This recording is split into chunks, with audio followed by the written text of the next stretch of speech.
Welcome to The Explainer. So, have you ever felt like you're doing literally everything right with your money, but you're still just not getting ahead? It's incredibly frustrating, right? Well, today we're going to completely transform those financial habits. We are diving right into exactly how to bridge that gap and finally turn your saving into investing. Picture this. You're doing the responsible thing. You're disciplined. You tuck away $100 here, $200 there, and eventually you hit that magic number. You build up a solid $10,000 in your savings account. You feel, financially mature. But then you log into your banking app and you realize your account is earning something like 0.5% interest. Ouch. This literally hits the nail on the head of the problem we're unpacking today.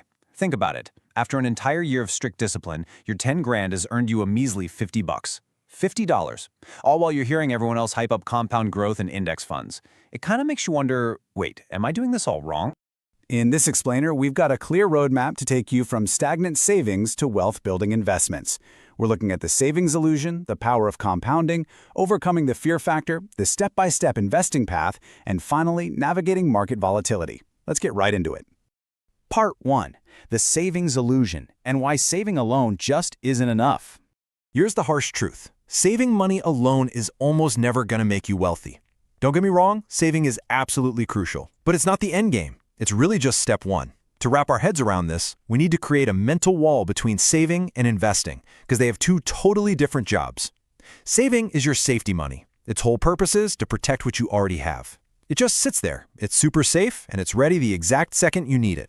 Investing, though, that is your growth money. Its one and only job is to hustle and build your wealth over time. When you only save, you're basically only playing defense. We need that growth money to get out there and play offense. Moving on to Part 2, the power of compounding, or as I like to call it, the math behind the magic. Okay, let's actually look at the raw data here, because the difference between safety money and growth money is just impossible to ignore. Now, what's really interesting about this slide is what happens over a 20-year stretch. Let's say you park that $10,000 in a typical savings account earning, say, 1%. Fast forward 20 years, and you've got roughly $12,200. Not terrible, but wait for it. If you had invested that exact same 10 grand in the S&P 500 stock market, which historically returns about 10% a year on average over long periods, look at that staggering difference.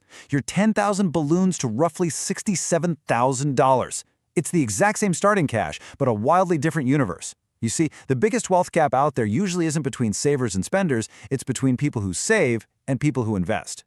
Let's kick this up a notch and see what happens when you invest consistently. Imagine you toss $300 into the stock market every single month. Assuming an 8% average annual return, after 25 years, you'd be sitting on roughly $285,000. But, and this is the absolute kicker here, out of that massive total balance, you only put in $90,000 out of your own pocket. Almost $195,000 of that total is pure compound growth. Literally free money your money made for you. That right there is compounding working completely in your favor. Part 3, overcoming the fear factor and the psychology of money. So, if the math is a total no-brainer, why isn't literally everyone doing this? Well, it's a psychology problem. The emotional volatility of the stock market absolutely terrifies people. Saving feels incredibly safe because, hey, your balance doesn't suddenly drop on a random Tuesday afternoon. Investments do fluctuate, and that triggers a lot of fear. To get past this, think of saving money like storing seeds in a little glass jar.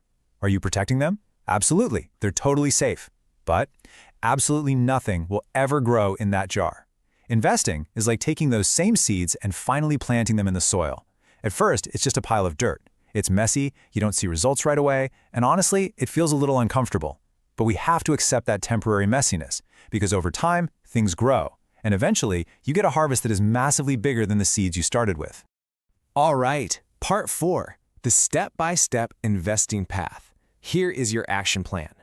Now that we've got the math and the mindset down, how do we actually make this transition without freaking out or risking our financial security? Let's break this down into bite-sized stages so you aren't doing it all at once. Here are your 5 actionable steps. Step 1. Before you invest a single dollar, build a real emergency fund. I'm talking 3 to 6 months of living expenses sitting safely in cash. This is absolutely critical. You know why? Because the #1 reason people panic sell their investments is that they suddenly need cash for a car repair, a job loss, or a medical emergency. A cash emergency fund literally protects your investments from your own life emergencies. Step 2. Mentally separate your safety money from your growth money, just like we talked about earlier. Seriously, it'll drop your anxiety levels dramatically. Step 3. Start small. You don't need thousands of dollars to get going. A lot of platforms let you start with just 50 or $100. You're really just building the habit first. Step 4, focus on simple investments. And finally, step 5, stay disciplined and give compounding the time it needs to work.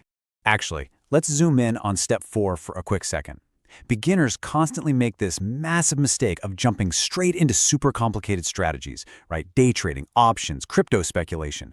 But get this, simple strategies often outperform complex ones. Instead of trying to cherry-pick individual winning companies, you can just buy an index fund. It tracks hundreds of companies all at once, giving you instant diversification and way lower risk. In fact, legendary investor Warren Buffett has repeatedly recommended low-cost index funds for most investors. Turns out, the absolute most powerful investing strategy is actually kind of boring and remarkably consistent. And finally, Part 5, navigating market volatility and learning to think in decades. So, we've hit the final hurdle that every single new investor faces. Even if you've got your emergency fund dialed in and you buy your simple index funds, there is inevitably going to be a moment where the stock market goes down. The headlines will get completely dramatic and you're going to feel that urge to panic. It's the exact question probably running through your head right this second. But what if the market crashes? What if I put my money in today and tomorrow the whole thing just tanks? Look, it is a completely valid fear. Market crashes are a totally normal part of the cycle, and they have happened dozens of times throughout history. But here's where we need a massive perspective shift. Long-term investors actually benefit from downturns. Let me explain. If you are consistently investing a set amount every single month, what happens when the market drops? Your monthly contribution suddenly buys way more shares because the prices are lower. You are essentially buying your investments on a discount. This is exactly why experienced investors stay so calm during market volatility. They aren't thinking in days, they are thinking in decades. They know that buying cheaper shares right now often leads to significantly stronger returns when the market eventually recovers. So let's bring this all together. Savings, that equals stability. That's your safety bucket, your emergency fund, your absolute shield against life's crazy curveballs. But investing equals freedom. That is your compound growth engine. That's your long-term wealth builder. The ultimate goal is never to just pick one or the other. The secret is combining both of them for a truly powerful financial future. You need the stability of savings to give yourself the absolute confidence to invest for your freedom. We've covered a ton of ground in this explainer today. From busting the illusion of the standard savings account to laying out a real step-by-step roadmap to becoming a confident investor. Now, I want to leave you with this final thought to chew on. Take a hard look at your own financial habits right now. Are you currently stuck in the saving stage, just guarding your seeds in a glass jar? Or have you already started planting them and investing for your future? Remember, it is never, ever too late to take that very first step. Thanks so much for hanging out with me for this explainer, and I'll catch you next time.